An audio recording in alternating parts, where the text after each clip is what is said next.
আসসালামু আলাইকুম প্রিয় দর্শক, অন্য মঞ্চের আলাপ চাইতায় আপনাদের সকলকে আমন্ত্রণ জানাচ্ছি। নাকি জেরাই খান পান্নাকে ডেকে সরাসরি প্রসিকিউশনের তরফে এই ধমক দিয়ে দেওয়া হয়েছে যে এখন এই খবর ফাঁস হয়েছে যে আপনি চিফ প্রসিকিউটর হতে চেয়েছিলেন শেখ হাসিনার বিচারের আদালতে, এখন আপনি শেখ হাসিনার পক্ষে দাঁড়াতে চাচ্ছেন। এর চেয়েও আমাদের কাছে আরো অনেক গুরুতর তথ্য আছে এবং সেসব তথ্য আমরা ফাঁস করে দেব। কি বলা হয়েছে, কোন তরফে ভয় দেখানো হয়েছে বলা মুশকিল। তবে জেরাই খান পান্না নিজে বলেছেন যে তিনি শেখ হাসিনার পক্ষে আর লড়বেন না। 2024-এর আগস্টের পর থেকেই নিজেকে আলোচনার কেন্দ্রে রাখতে নিয়মিতভাবে ফেসবুক পোস্ট, ফেসবুক লাইভে আসা অ্যাডভোকেট জেরাই খান পান্না আবারও একটা নাটক করেছেন। 4 দিন আগে তিনি ঘোষণা দিয়েছিলেন যে গুম সংক্রান্ত দুটো মামলায় তিনি শেখ হাসিনার পক্ষে আইনি লড়াই লড়তে চান রাষ্ট্রপক্ষ নিযুক্ত আসামি পক্ষের আইনজীবী হিসেবে, মানে স্টেট ডিফেন্স লয়ার হিসেবে। তখন থেকেই প্রশ্ন উঠেছিল যে জেরাই খান পান্না শেখ হাসিনার পক্ষে লড়তে এই উৎসাহ কেন দেখাচ্ছেন।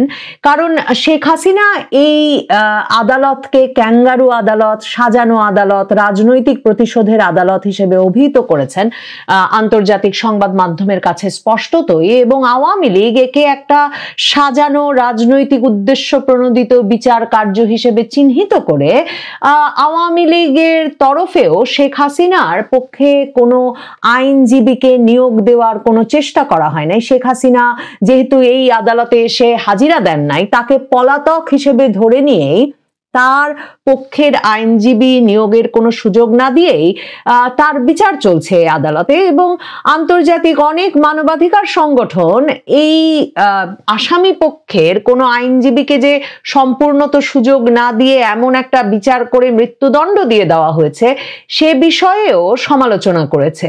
তো যে আদালতকে শেখ হাসিনা গ্রহণযোগ্য আদালত হিসেবে মনেই করেন না, সেই আদালতে শেখ হাসিনাকে তিনি ডিফেন্ড করবেন বা শেখ হাসিনার পক্ষে তিনি আদালতে দাঁড়াবেন, এই ঘোষণা দিয়ে অ্যাডভোকেট জেরাই খান পান্না কি করতে চাইছেন এবং কেন এই বিষয়টি নিয়ে তিনি দৃষ্টি আকর্ষণের চেষ্টা করছেন সে নিয়ে নানা তরফের সন্দেহের মধ্যে অ্যাডভোকেট জেরাই খান পান্না অত্যন্ত নাটকীয় ব্যক্তিত্ব। সেই নাটকীয় ব্যক্তিত্ব নতুন নাটক উপস্থাপন করেছেন। তিনি ফেসবুক লাইভে এসে জানিয়েছেন তিনি এখন সিদ্ধান্ত নিয়েছেন, যেহেতু তার ভাষায় বঙ্গবন্ধু কন্যা এই আদালতকে গ্রহণযোগ্য বলেই মনে করেন না এবং এই আদালতের ওপর তার কোনো আস্থা নাই, তিনি এই আদালতে শেখ হাসিনাকে ডিফেন্ড করবেন না, তিনি রাষ্ট্রপক্ষের ডিফেন্স লয়ার হিসেবে বা রাষ্ট্রপক্ষ নিযুক্ত আসামি পক্ষের আইনজীবী হিসেবে দায়িত্ব পালন করবেন না। জেরাই খান পান্না এই শেখ হাসিনার মামলাকে কেন্দ্র করে মানে গত বছর থেকেই ভীষণভাবে নিজেকে আলোচনায় রাখতে চেয়েছেন। 2024-এরই আগস্ট সেপ্টেম্বরে হবে, তিনি সংবাদ মাধ্যমের সামনে এসে হঠাৎ ঘোষণা দিয়ে বসলেন যে শেখ হাসিনার মামলায় যদি তিনি সুযোগ পান তিনি তাহলে শেখ হাসিনার পক্ষে মামলা লড়তে চান। এবং এখন এই যে নানা রকম নাটকীয়তার পর সম্প্রতি তাজুল ইসলাম যে রাজনৈতিক দলের সদস্য, মানে জামায়াতে ইসলামী থেকে ভেঙে তো ব্যারিস্টার আব্দুর রাজ্জাক, জামায়াতে ইসলামীর প্রখ্যাত নেতা এবং আইনজীবী, শীর্ষস্থানীয় আইনজীবী ব্যারিস্টার আব্দুর রাজ্জাক জামায়াতে ইসলামী ভেঙে কয়েকজন অনুসারীকে নিয়ে এবি পার্টি গঠন করেন। এই যে এখন ব্যারিস্টার ফুয়াদ, মুজিবুর মঞ্জু, এদের যে পার্টিটা, তো সেই পার্টির একজন বিশেষ নেতা কিন্তু মানে শীর্ষস্থানীয় নেতা কিন্তু এই চিফ প্রসিকিউটর তাজুল ইসলামও, তিনিও তখন জামায়াতে ইসলামী থেকে এসে এই এবি পার্টিতে ব্যারিস্টার রাজ্জাকের সঙ্গে যোগ দেন। তো সেই এবি পার্টির নেতা মুজিবুর মঞ্জু তিনি সম্প্রতি এক টক শোতে স্পষ্ট ভাষায় এই খবর জানিয়ে দিলেন যে জেরাই খান পান্না শুধু শেখ হাসিনার আইনজীবী হতেই আন্তর্জাতিক অপরাধ ট্রাইব্যুনালে উতলা হয়ে উঠেছিলেন তাই নয়, যখন আন্তর্জাতিক অপরাধ ট্রাইব্যুনালটি পুনর্গঠিত হচ্ছিল এবং আইন সংশোধন হচ্ছিল শেখ হাসিনার বিচার যাতে সেখানে করা যায় সেজন্য, তখন নাকি এই জেরাই খান পান্না এর চিফ প্রসিকিউটর হবার জন্যেও উদ্গ্রীব হয়ে উঠেছিলেন। জেরাই খান পান্না এরপর এবছর 2025-এর আগস্টের দিকে হবে, 2025-এর আগস্ট সেপ্টেম্বরের দিকে এসে আরেক সহকর্মী আইনজীবীকে দিয়ে আন্তর্জাতিক অপরাধ ট্রাইব্যুনালে, যেই আদালতে শেখ হাসিনার বিরুদ্ধে মানবতা বিরোধী অপরাধের মামলা চলছিল, যার রায় হলো, সেই আদালতে তিনি শেখ হাসিনার পক্ষে লড়তে চান এমন একটা আবেদন পেশ করেন। এবং সেখানে আবার ইন্টারেস্টিং হচ্ছে, সেই আবেদনটি জেদাই খান পান্নার হয়ে আদালতে পেশ করেন যে আইনজীবী, তার নাম নাজনীন নাহার। এই অ্যাডভোকেট নাজনীন নাহারকে কিন্তু গুমের মামলায় জিয়াউল আহসানের আইনজীবী হিসেবে তিনি যখন তার একটা উদ্বেগের কথা সম্প্রতি আদালতে, আন্তর্জাতিক অপরাধ ট্রাইব্যুনালে, ওই গোলাম মুর্তুজা মজুমদারের আদালতেই পেশ করতে গেছেন, তখন চিফ প্রসিকিউটর তাজুল তাকে এমন ধমকানো ধমকেছেন যে রীতিমতো এটা সংবাদ শিরোনাম হয়েছে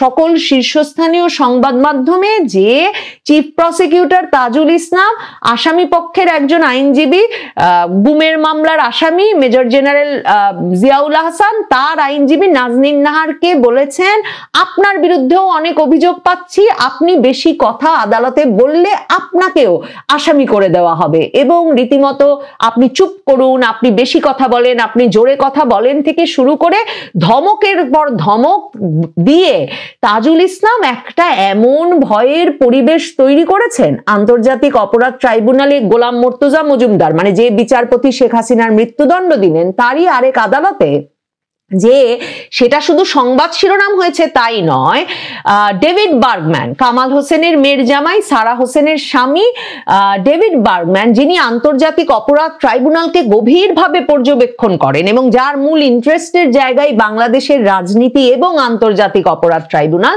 তিনি পর্যন্ত এরকম একটা নিবন্ধ লিখে ফেলতে বাধ্য হয়েছেন যে চিফ প্রসিকিউটর তাজুল যে ব্যবহার আইনজীবীদের সঙ্গে করছেন আদালতে, সেটা ঠিক হচ্ছে না।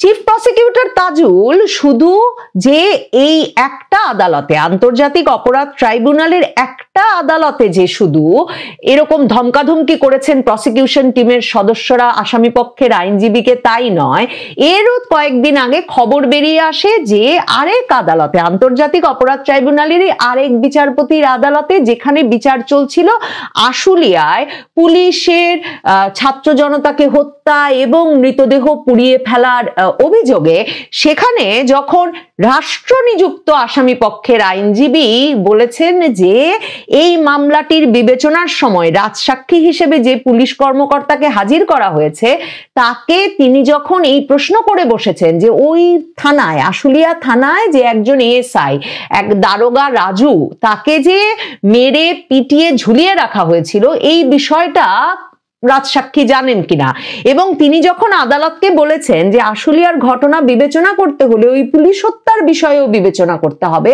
তখনও প্রসিকিউশন এমন মানে চেঁচামেচি করেছে, এমন ধমকাধমকি করেছে যে এক পর্যায়ে আসামি পক্ষের আইনজীবী বলেছেন যে তিনি গায়ের জোরের সঙ্গে পেরে উঠবেন না, এবং আদালতও তাকে বলেছেন আপনি পরবর্তী প্রশ্নে যান। তো প্রসিকিউশনদের এই প্রবল প্রতাপ এবং দাপটের মুখে কি জেরাই খান পান্না ভয় পেয়ে গেলেন? মানে তিনি যখন দেখলেন তার আরেক সহকর্মী পুলিশ হত্যার বিষয়ে কথা বলতে গিয়ে দাপটের শিকার হচ্ছেন, ধমকাধমকির শিকার হচ্ছেন, নাজনীন নাহার তার মক্কেলকে ডিফেন্ড করতে গিয়ে, মানে তার মক্কেলকে যে সেফ হাউসে নিয়ে গিয়ে যখন তখন জিজ্ঞাসাবাদ করা যাবে না এমন একটা আবেদন করতে গিয়ে ধমকাধমকির শিকার হচ্ছেন, তখন কি জেদাই খান পান্না বুঝলেন, নাকি জেদাই খান পান্নাকে ডেকে সরাসরি প্রসিকিউশনের তরফে এই ধমক দিয়ে দেওয়া হয়েছে যে এখন এই খবর ফাঁস হয়েছে যে আপনি চিফ প্রসিকিউটর হতে চেয়েছিলেন শেখ হাসিনার বিচারের আদালতে, এখন আপনি শেখ হাসিনার পক্ষে দাঁড়াতে চাচ্ছেন, এর চেয়েও আমাদের কাছে আরো অনেক গুরুতর তথ্য আছে এবং সেসব তথ্য আমরা ফাঁস করে দেব। কি বলা হয়েছে, কোন তরফে ভয় দেখানো হয়েছে বলা মুশকিল, তবে জেদাই খান পান্না নিজে বলেছেন যে তিনি শেখ হাসিনার পক্ষে আর লড়বেন না, তবে তার বন্ধু, তার নাকি দীর্ঘ সময়ের রাজনৈতিক সহচর বিএনপি নেতা অ্যাডভোকেট ফজলুর রহমান, যেই বিএনপি নেতা অ্যাডভোকেট ফজলুর রহমান শেখ হাসিনার রায়ের পর টক শোতে গিয়ে এই ট্রাইব্যুনালের শেখ হাসিনার বিচার করার এখতিয়ার আছে কিনা সে বিষয়ে প্রশ্ন তুলেছেন। অনলাইনের বিভিন্ন শোতে তিনি রীতিমতো বলেছেন যে এই রাজাকারের ট্রাইব্যুনালে শেখ হাসিনার বিচার উনি মানেন না, তার বিরুদ্ধে আদালত অবমাননার অভিযোগ এনেছে আন্তর্জাতিক অপরাধ ট্রাইব্যুনালে তাজুলের প্রসিকিউশন টিম। এখন জেডাই খান পান্না বলছেন তিনি শেখ হাসিনার পক্ষে লড়বেন না, তবে তিনি তার দীর্ঘদিনের বন্ধু অ্যাডভোকেট ফজলুর রহমানের পক্ষে আদালতে দাঁড়াতে চান। অ্যাডভোকেট পান্না জয় বাংলা জয় বঙ্গবন্ধু বলেছেন আজ তার বক্তব্যের শেষে, এবং বারবার শেখ হাসিনাকে বঙ্গবন্ধু কন্যা বলছিলেন, এবং তিনি এই কথাও বলেছেন যে তার যদি কোনো অপরাধ হয়ে থাকে তাহলে যেন তাকে মাফ করে দেওয়া হয়, কারণ অনেকে তাকে নির্বোধ বলেন, অনেকে তাকে পাগল বলেন, কিন্তু তিনি স্বাধীনভাবে চলতে চান, যখন যেটা ঠিক মনে হয় তখন সেটা করতে চান। মানে 4 দিন আগে তার ঠিক মনে হয়েছিল শেখ হাসিনার পক্ষে তিনি লড়বেন, এখন তার মনে হচ্ছে শেখ হাসিনার পক্ষে তিনি লড়বেন না। মানে সেটা এই ব্যাখ্যা দিতে গিয়ে তিনি নিজেকে শেষ পর্যন্ত বলেছেন যে পাগল নির্বোধ হিসেবেও অনেকে তাকে দেখেন, কিন্তু তিনি তাকে একজন স্বাধীন চেতা মানুষ মনে করেন, কাজেই গালাগালি না করে তাকে ক্ষমা করে দেওয়া ভালো হবে, এমন বক্তব্য তিনি দিয়েছেন। জেডাই খান পান্না শুধু যে জয় বাংলা জয় বঙ্গবন্ধু বলে আজকের বক্তব্য শেষ করেছেন তাই নয়, তিনি এই প্রশ্নও তুলেছেন যে আজকে যে সাজা দিয়েছে আদালত দুর্নীতির মামলায় সজীব ওয়াজেদ জয়, সাইমা ওয়াজেদ পুতুল এবং শেখ হাসিনাকে, সেখানে যে আদালত বলেছেন যে সজীব ওয়াজেদ জয়, সাইমা ওয়াজেদ পুতুল, শেখ হাসিনারা আবেদনই করেন নাই, কোনো আবেদন ছাড়া এই প্লটগুলো তাদের জন্য বরাদ্দ হয়েছে। তো জেডাই খান পান্না প্রশ্ন তুলেছেন যে যেই প্লটের জন্য তারা আবেদনই করেন নাই সেই প্লট তাদের নামে বরাদ্দ হয়েছে, সেজন্য তাদের সাজা হয় কি করে। এবং তিনি বলেছেন যে দুর্নীতি দমন কমিশনের এই মামলায় তাকে কেউ নিয়োগ না দিলেও তিনি প্রয়োজনে যিনি এই মামলায় সজীব ওয়াজেদ জয়, শেখ হাসিনা, সাইমা ওয়াজেদ পুতুলের পক্ষে আপিল করবেন, তিনি তাকে সহযোগিতা করে হলেও তাদের পাশে থাকবেন। সেই বাস্টিং এর ফলে আমাদের প্রায় 17 ঘন্টা আমাদের লোডশেডিং ছিল। দুঃসহ দিন আমরা কালকে পার করেছি। তারপর রাতে একটা যখন লাইন আসে তখন ওই ইমরান খানের একটা খবর করে আমি ছোট খবর করে পোস্ট করেছিলাম। আজকে সন্ধ্যেবেলা ওই পরশু দিনে যে পোস্টটা আমি দিয়েছিলাম সেই ব্যাপারে আমি বলবো। হঠাৎ কেন ব্রহ্মোস নিয়ে গিয়ে 7 সিস্টারে লাগানো হচ্ছে। Brahmos, Pinaka, R K Ghai, deputy chief army staff of, ওনার নাম হচ্ছে আর কে ঘাই, স্ট্র্যাটেজিক। এই স্ট্র্যাটেজিক যে ডেপুটি চিফ অফ স্টাফ থাকে না, তিনি সমস্ত যুদ্ধটা পরিচালনা করেন, পুরো যুদ্ধটা ওখানেই ক্যাম্প করেন, ওখানে ক্যাম্প করে ওখানেই পরিচালনা করেন। এখন এই ডেপুটি চিফ অফ স্টাফ তিনি ওখানে গিয়ে পৌঁছালেন কেন? স্ট্র্যাটেজিক। 1999 সালের ঘটনা ভাবুন, তখন অন্য লোক ছিলেন, তিনিও কিন্তু কার্গিলে গিয়ে ওখানে গিয়ে আস্তানা গেড়েছিলেন এবং পুরো যুদ্ধটা উনি পরিচালনা করেছিলেন। 71 সালে এই পোস্টটা ছিল না, ফলে 71 সালে যা করেছিলেন ফিল্ড মার্শাল মানেকশা একা করেছিলেন এবং জেনারেল অরোরা, ইস্টার্ন কমান্ডের জেনারেল অরোরা, তারা পরিচালনা করেছিলেন। এবারে সমস্ত ডিপার্টমেন্টগুলো ভাগ হয়ে গিয়েছে যাতে সমন্বয় গঠন করা যায়। এখন হঠাৎ এই অবস্থা হলো কেন, এটা জানতে হলে আপনাদের একটু পেছন দিকে যেতে হবে। পেছন দিকে বলতে, যখন খলিলুর রহমান যখন আমাদের এখানে আসেন, ওই কলম্বো কনক্লেভে যখন আসেন, সেই সময়তে একটা দ্বিপাক্ষিক বৈঠক ছিল অজিত দোভালের সঙ্গে, এনএসএ। বৈঠকটা ছিল দ্বিপাক্ষিক, কিন্তু মধ্যিখানে আমি বলেছিলাম, একবার আপনাদের বলেছিলাম, সার্জিও গোর ওই বৈঠকে উপস্থিত ছিলেন। সার্জিও গোর মারফত মার্কিন কংগ্রেস, আমি আগেও আপনাদের ব্যাখ্যা করেছি যে এখন ট্রাম্পের হাতে ক্ষমতা নেই, এখন ক্ষমতা চলে এসছে জেডি ভান্স, মার্কো রুবিও, মার্কিন কংগ্রেসের হাতে, এবং রিপাবলিকান ডেমোক্র্যাট তারা একসঙ্গে হয়ে কাজ করছে, কারণ ভারতবর্ষকে তাদের সঙ্গে রাখতে হবে। সার্জিও গোরকে দিয়ে একটা মেসেজ পাঠানো হয় খলিলুর রহমানকে যে এতদিন মার্কিন যুক্তরাষ্ট্র যত আপনাদের সঙ্গে ছিল, এখন কিন্তু মার্কিন যুক্তরাষ্ট্র আর আপনাদের সঙ্গে নেই। বাংলাদেশ সম্পর্কে যে সমস্ত সিদ্ধান্ত নেওয়ার, সেই সিদ্ধান্ত কিন্তু ভারতবর্ষ নেবে, মার্কিন যুক্তরাষ্ট্র এর মধ্যে নাক গলাবে না। সুতরাং ভারতবর্ষ যে যে কাজগুলো আপনাদের করতে বলছে, সেই কাজগুলো যদি আপনারা সম্পন্ন না করেন, তাহলে পরে বিপদ আপনাদের। সেক্ষেত্রে মার্কিন যুক্তরাষ্ট্রের উপরে কোনো আশা আপনারা করবেন না, সেটা কিন্তু আপনাদের আমি নিজে উপস্থিত থেকে বলে দিয়ে গেলাম। এই খবরগুলো ধীরে ধীরে বেরোচ্ছে। এটা শোনার পর না মানে ঘাম দিতে শুরু করে আপনাদের খলিলুর রহমানের।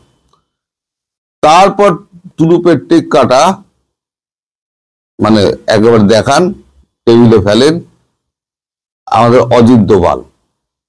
তিনি একের পর এক স্যাটেলাইট পিকচার তিনি দেখাতে শুরু করেন এবং সমস্ত ম্যাপিং, যেগুলো স্যাটেলাইট ম্যাপিং, কোথা দিয়ে কি এসছে না এসছে, কোন জাহাজে কত বস্ত্র এসছে না এসছে, কোথায় তাকে স্টোর করা হয়েছিল, সমস্ত তথ্য তার হাতে একটা ডসিয়ার মারফত তুলে দেওয়া হয় এবং পরিষ্কার বলে দেওয়া হয় যে 7 দিনের মধ্যে, 7 ওয়ার্কিং ডেজ এর মধ্যে যদি সমস্যার সমাধান না করেন, তাহলে পরে আমরা আমাদের মতো ব্যবস্থা নেব। 7 ওয়ার্কিং ডেজ কিন্তু পেরিয়ে গিয়েছে।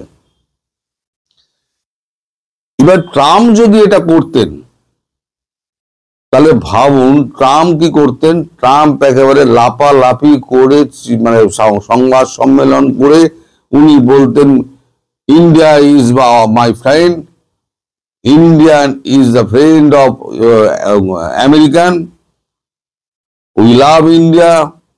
এই সমস্ত বলে টলে উনি একটা প্রেস কনফারেন্স করে উনি বলতেন যে এখন থেকে ইন্ডিয়া হচ্ছে আমাদের মোস্ট ফেভারিট নেশন। কিন্তু এ তো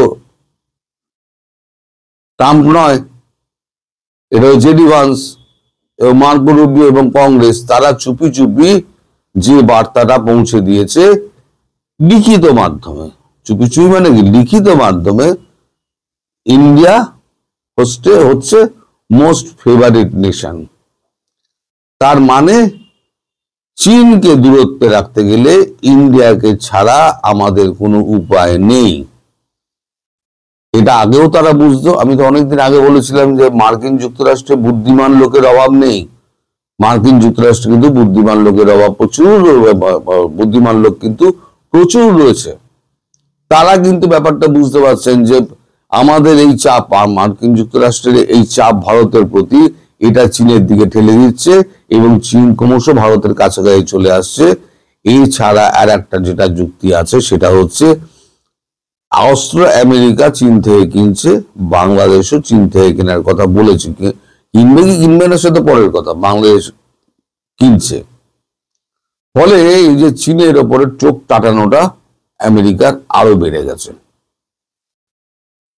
এখন মোস্ট ফেভারিট নেশন যদি ঘোষণা করে দেয়, মানে লিখিতভাবে যদি দিয়ে দেয়, তাহলে ভারতের সঙ্গে অর্ধেক সমস্যা মিটে গেল এবং বাংলাদেশ থেকে অফিসিয়ালি পা তুলে নিল সার্জিও গোরকে দিয়ে, পরিষ্কার একটা মেসেজ পাঠিয়ে দিয়ে।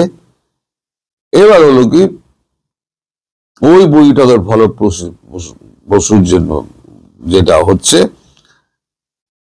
এখন আমাদের এখানে ডিআরডিও পুরো একেবারে চোখ পেতে তাকিয়ে আছে স্যাটেলাইটের দিকে। এটা একটা নাটক করলো কি বাংলাদেশ, নাটক করলো কি 4-5 জায়গায় 2-4টে এরকম ছাউনি ফাউনি ভেঙে টেঙে দিয়ে বলে দিল আমরা আপনাদের শর্ত পূরণ করে দিচ্ছি, এই দেখুন আমরা সন্ত্রাসবাদের বিরুদ্ধে ব্যবস্থা নিচ্ছি। কিন্তু আসল যে কাজগুলো, সন্ত্রাসবাদের বিরুদ্ধে কাজ করার আসল কাজগুলো কিন্তু বাংলাদেশ একটুও করেনি এবং ইউনূস তার জায়গায় কিন্তু একই বহাল তবিয়তে রয়ে গেছে। কি জন্য, কোন সাহসে ইউনূস এটা করছে সেটা কিন্তু কেউ বলতে পারছে না।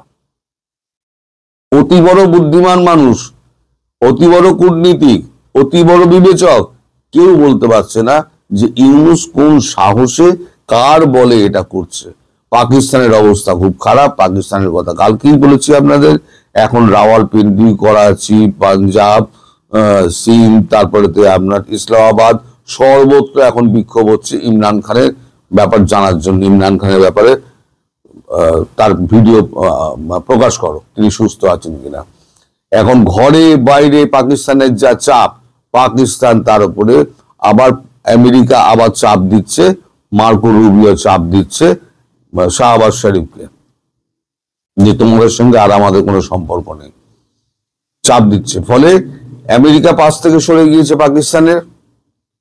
চীন আবার গন্ডগোল করেছে এই কারণে, যেহেতু পাকিস্তান মাঝে আমেরিকার ঘনিষ্ঠ হয়েছিল, তখন চীন বলেছিল যে আচ্ছা বেটা, খাইয়ে দাইয়ে আমি মানুষ করলাম, আর তুমি এখন গিয়ে এখন ট্রাম্পের কোলে বসে বললে, খাওয়ালাম আমি, বিয়ারাইতে এত টাকা ঢাললাম, সরি, এত কিছু করার পর যখন তোমাদের মন পেলাম না, এখন তো আর আমি তোমাদের সঙ্গে নেই। ফলে চীন গেল, আমেরিকা গেল, পাকিস্তানের নিজের মধ্যে অবস্থা খারাপ, নিজের সংঘর্ষগুলো আগেই বলেছে, আভ্যন্তরীণ সংঘর্ষগুলো, এরপর ইমরান খানের এই অবস্থা। আফগান নিউজ যেটা বার করে দিয়েছে, ফাঁস করে দিয়েছে, সেটা নিয়ে এখনো সরকার কিছু বলছে না। সব মিলিয়ে পাকিস্তান হয়ে গেছে চাপে। তাহলে কার এতে সাহসে ইউনূস এইটা করে যাচ্ছেন সেটা কিন্তু কেউ ধরতে পারছে না। হয়তো ইউনূস জানেন যে আমি তো মরবো, ঠিক আছে, আমি দেশটাকে ধ্বংস করে দিয়ে যাব, এটা ইউনূসের হয়তো হতে পারে, কিন্তু ইউনূস জানেন ইউনূস পালাতে পারবেন না। এখন আমাদের যে এখানে যে ব্রহ্মোস, পিনাকা সমস্ত রেডি করা হয়েছে, এবং আমাদের যিনি deputy chief of army staff strategic, তিনি যে পৌঁছে গেছেন নারকে ঘাই, তিনি এবার ওখান থেকে সমস্ত যুদ্ধটা পরিচালনা করবেন। তো কবে শুরু হবে না হবে আমি বলতে পারবো না। আগেও বলেছি, আমি জ্যোতিষী না, আমার কাছে কোনো খবর থাকে না, কিন্তু ব্রহ্মোস যখন পৌঁছেছে এবং পিনাকা যখন পৌঁছেছে এবং লঞ্চার যখন পৌঁছেছে, পদাতিক বাহিনী যখন রেডি আছে, এবং যখন সেখানে সমস্ত হাসপাতাল এবং স্কুলগুলোকে খালি করে দেওয়া হচ্ছে, তাহলে ধরে নেওয়া হচ্ছে খুব তাড়াতাড়ি একটা বড় অ্যাকশনে যাবে এবং বুটস অন গ্রাউন্ড হবে, অর্থাৎ ভেতরে সৈন্য ঢুকবে, সেভেন সিস্টারের ভেতরে সৈন্য ঢুকবে, দিনাজপুর কোচবিহারের দিক দিয়ে সৈন্য ঢুকবে। এখন দেখা যাক, সেটা এখন বাদ কা বাদ, কবে হয় দেখা যাক।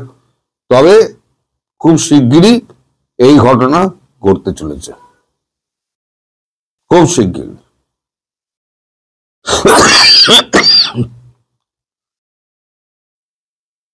সরি, আপনারা বারবার বিরক্ত হন আমি জানি, কিন্তু আমার এই কাশিটাকে আমি কন্ট্রোল করতে পারছি। নানান ডাক্তার দেখাচ্ছি, ওষুধ খাচ্ছি, কিন্তু এটা কন্ট্রোল হচ্ছে না। খারাপ জিনিস এটা, ডাক্তারও সন্দেহ করছে খারাপ। জানি না কি হবে ভবিষ্যতে, আমি জানি না। এখন ডাক্তার দেখাচ্ছি, ডাক্তার কি বলে, এখন শেষ রিপোর্টে কতগুলো টেস্ট দিয়েছে, টেস্টগুলো করে রেজাল্ট আসুক, তখন বলা যাবে যে আমার ভেতরে কোন অসুখ দানা বেঁধেছে, আর আদৌ কতদিন আপনাদের সঙ্গে আমি থাকতে পারবো। যাই হোক, এখন আমার যেটা শেষ ইচ্ছে, যে আমি থাকি, যতদিন বেঁচে থাকি ততদিনের মধ্যে যেন আপনাদের স্বপ্ন পূরণ হয় এবং আপনাদের আশা আকাঙ্ক্ষার প্রধানমন্ত্রী শেখ হাসিনা তিনি আবার সিংহাসনে গিয়ে বসুন, এটাই আমার শেষ আশা। তারপরে বাঁচলাম কি মরলাম সে তো অপরার দান, সে তো আর আমার দান নয়। আপনারা সবাই ভালো থাকবেন, সুস্থ থাকবেন, সাবধানে থাকবেন। নমস্কার।